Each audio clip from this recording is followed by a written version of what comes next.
What Telangana does today India does tomorrow అని ఉత్తగానే అంటలేను. తప్పకుండా తెలంగాణలో ప్రారంభమైన టీ ప్రైడ్, తెలంగాణ ప్రైడ్, అది ఉత్తగానే పెట్టలే ప్రోగ్రాం పేరు కూడా. తెలంగాణ నుంచి వచ్చే దళిత గిరిజన పారిశ్రామికవేత్తలు బాగుపడితే దేశానికి సమాజం మొత్తానికి కూడా గర్వకారణంగా మారతారన్న ఉద్దేశంతోనే ప్రైడ్ అనే పేరు పెట్టినాం దానికి. Programme for rapid incubation of Dalit entrepreneurs, Telangana programme for rapid incubation of Dalit entrepreneurs. ఊరికనే ఆషామాషిగా అనాలోచితంగా పేర్లు పెట్టలేదు. చాలా మంది ఏం పెట్టుకుంటారంటే పేరు పెడితే అప్పట్లో కాంగ్రెస్ ప్రభుత్వం ఉన్నప్పుడు ఇందిరమ్మ ఇండ్లని పేరు పెట్టింది, ఇందిరమ్మ ఇండ్లని పేరు పెట్టింది. నేనన్నా అట్లెట్లా పెడతారా ఇందిరమ్మ ఇండ్లని పేరు అంటే దానికి ఎవరు ఫుల్ ఫామ్ చెప్పింది అధికారి నాకు. ఇందిరమ్మ కూడా వాళ్ళ పేరు మొత్తం తయారు చేసిండ్రు. ఏమని ఐ అంటే ఇంటిగ్రేటెడ్, ఎన్ అంటే ఏదేదో పెట్టి మొత్తానికి ఇందిరమ్మ అని వెస్టెడ్ చేసిండ్రు. మేము కూడా కావాలంటే కేసీఆర్ అనే ప్రోగ్రాం పెట్టుకోవచ్చు, కానీ పెట్టలేదు.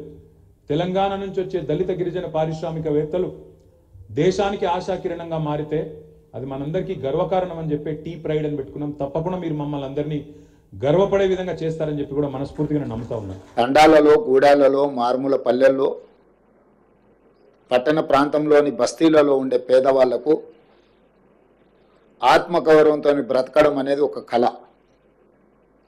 ఈ కళను ఈనాడు కాదు ఆనాడే శ్రీమతి ఇందిరమ్మ గుర్తించారు.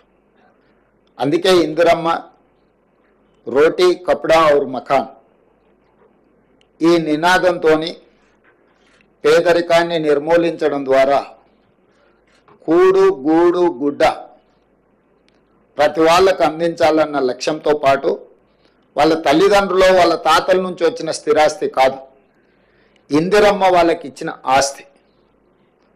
ఇందిరమ్మ వాళ్ళ తల్లిలాగా వాళ్ళ కుటుంబ పెద్దలాగా ఆలోచన చేయడం ద్వారా, పెద్ద మనసు, ఉన్నతమైన నిర్ణయం చేయడం ద్వారా అగ్రికల్చర్ సీలింగ్ యాక్ట్ తీసుకొచ్చి కొద్దిమంది చేతుల్లో ఉన్న లక్షలాది ఎకరాల భూములను పేదలకు పంచిపెట్టి ఈరోజు భూమి మీద పేదలకు హక్కు కల్పించిన గొప్ప నాయకురాలు శ్రీమతి ఇందిరాగాంధీ గారు.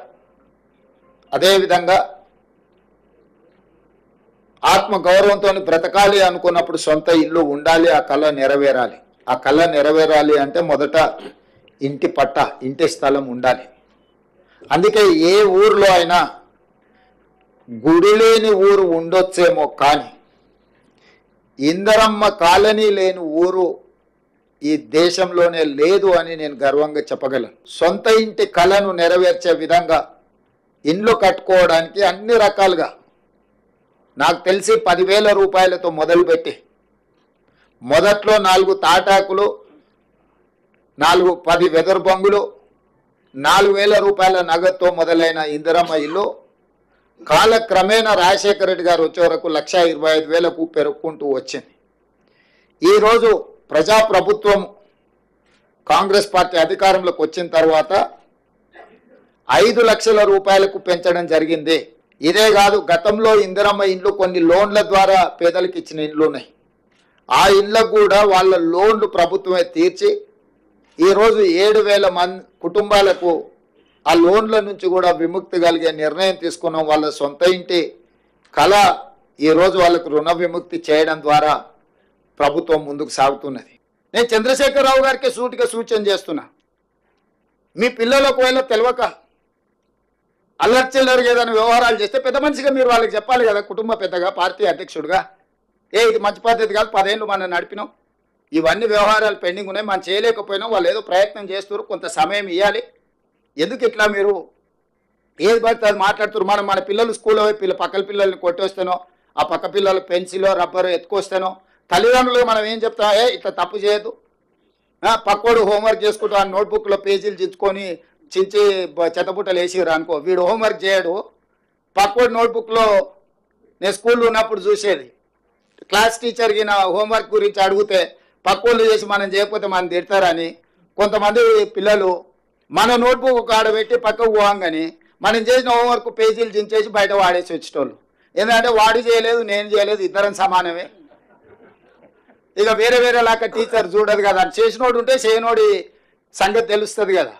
సేమ్ అట్లనే మీ పిల్లలు ఇద్దరిని మా మీదకి ఉసిగొల్పి ఎందుకు ఇట్లా చేస్తున్నారు చంద్రశేఖరరావు గారు? పెద్దరికం నీకు మంచిదా? తెలంగాణ సమాజంలో నువ్వే పెద్ద మనిషిని అని చెప్పుకుంటున్నావు కదా, మాకేం అభ్యంతరం లేదు. మీకంటే పెద్ద మనిషి కేశవరావు గారి పక్కలు ఉన్నారు. అయినా మేము ఎప్పుడు కూడా కేశవరావు గారు కూడా మిమ్మల్ని ఏమి తక్కువ చేసినట్టో లేకపోతే మీరు చేస్తున్న తప్పని ఎప్పుడు అనలేదు కదా.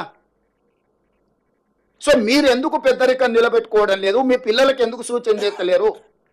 మీ పిల్లలు ఏంది తులువ పనులు ఇవన్నీ?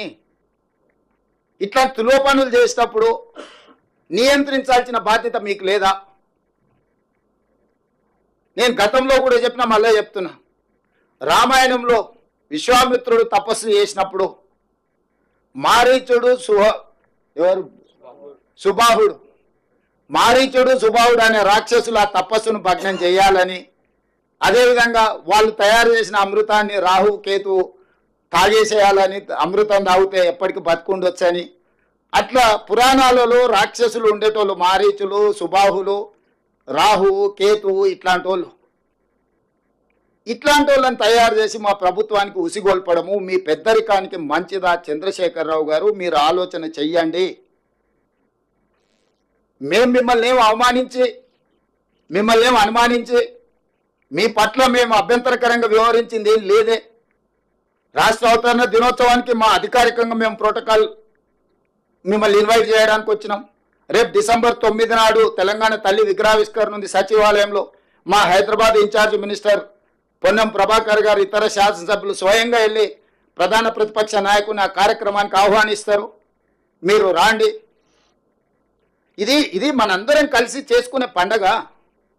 మనందరం కలిసికట్టుగా ఉన్నామని కనిపించే పండుగ. తమిళనాడు ఒకసారి చూడండి, ఎన్ని రాజకీయాలు ఉన్నా స్టేట్ ఇష్యూ వస్తే తమిళనాడులో ఉండే 39 మంది ఎంపీలు ఒక్కటై ఢిల్లీ మీద కొట్లాడి ఆ రాష్ట్రానికి రావాల్సిన నిధులు, జల్లికట్టు వాళ్ళ సాంప్రదాయబద్ధమైన ఒక అంశం వచ్చినప్పుడు మూకుమ్మడిగా అందరు ఏకమై నించొని నిలబడి కొట్లాడి తమిళనాడు వాళ్ళు వాళ్ళకి కావాల్సినవి రాబట్టుకుంటున్నారు.